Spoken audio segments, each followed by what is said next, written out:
I started a studio. I lost a lot of money because I had not paid my dues in advertising. Just because I've become a successful photographer in sports, it doesn't mean when I change my department, I know how to do every other kind of photography.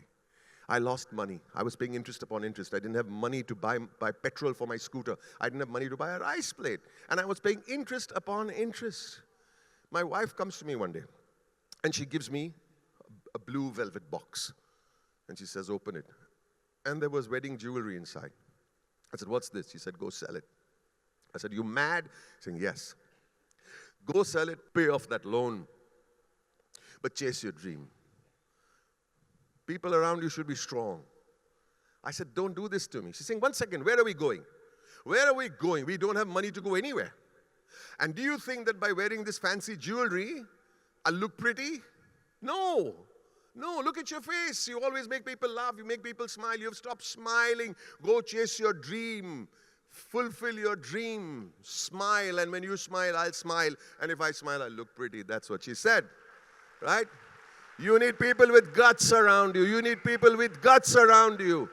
And they will only support you if you have the potential and the passion yourself. Otherwise, nobody's going to support you. Right? I suddenly started doing well as a photographer. Shamak Dawar walks into my studio. You know Shamak Dawar? Parsi. Shamak Dawar, Parsi. Sam Manekshaw, Parsi. Ratan Tata's Parsi. King Charles, Parsi. We got no time for jokes. Let me go on. He took pictures and he said, one day you're going to be very famous. I said, really? Doing what? He said, I don't know. 6 months later, he took me to meet Alec Padamsee. And he made me audition. I said, I don't want to audition. He said, you have to audition. You're an actor. I said, who told you? He said, you don't have to tell me.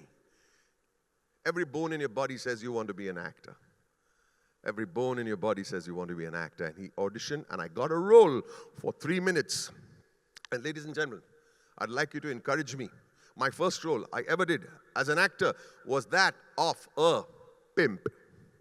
So I decided to do that role, a 3-minute role of that of a pimp. But I'm not good at quotations, but this one quotation stuck back in the day. Bruce Lee had said, I do not fear the man who has 1 kick. I do not fear the man who has 1,000 kicks. I fear the man who has 1 kick, but practices it 1,000 times. So I practice from morning to night. मैं तो आज तो ये मैं फाड़ दूंगा, मैं stage को फाड़ दूंगा. Comes a night, I make my entry later in the play, audience is dead. Wake up, ma'am. Audience is dead. And I'm saying, no, my team has worked too hard. I'm going to pump it up. And I did that 3 minutes, and suddenly guess what happened? They started clapping, clapping, clapping, clapping. And I'm saying, amazing. 3-minute role. You don't need a long role. You need a 3-minute role to make a mark. And something very unusual happened that day. You know what happened? Guess what happened? I went from the back door and I entered from the artist's entrance. And I came on stage. The wooden stage.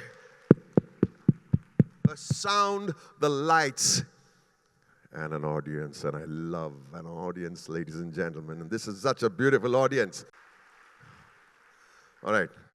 I got a play, another play, and another play. I got Gandhi. I lost 30 kilos. 30 kilos to play Gandhi. I went to my friend Sudhir Joshi, Marathi stage actor, a doyen of Marathi theatre. And I said, Sudhir, I'm getting to play Gandhi. Do it, do it. I said, really? Saying, of course you must do it. Which Gandhi? I said, Mahatma Gandhi? Tu pagal ho gaya hai? Pagal ho gaya hai? I thought you meant Frontier Gandhi, Khan, Abdul Ghaffar Khan. He was also so tall like you. So I really got scared. He's saying, no, I'm pulling your leg. Do it. You'll lose the weight, you'll get the voice, you'll get the walk, you'll get the talk, you'll get the ribs, you'll get everything. But if you don't believe, they won't believe. And that is something that has stuck with me in whatever you do, whether you're selling toothpaste or whether you're portraying a character in a movie. If you don't believe you're that guy, how is the public going to believe? Have conviction what you're selling, you know. I did that play, and then finally Ram Madhwani calls. Ram Madhwani calls. Finally, I wanted to make a movie. Yeah. It's an experimental movie. Yeah. It's a film called Let's Talk, and you have to write it with me, and you have to rehearse it. It might take about a year, this process. It took a year and a half. And we wrote, rehearsed, and shot it on a handy cam, something that is so much less in quality than even your iPhone. In 7 days, we made a feature film. 7 days. And then I went and asked him, Ram, when are we going to release this film? He said, we were never going to release this film. I said, then why did we do it? And then he started giving Gyan. We made this film for you, for me, for our family, for our friends. By now, I've aged about 12 years since he said that shit. And that line that got to me, and to ease the passing of time. I said, I'm not 85-year-old, you moron. But he was right. I was pulling his leg and I'm pulling your leg. He said a line to me which I truly believe in even today, in whatever you do, anything that's big, anything that's small, no matter how big the client is, how big the film is, how big the role is, it doesn't matter. He said, our names are on the credits of that film. That's all that matters.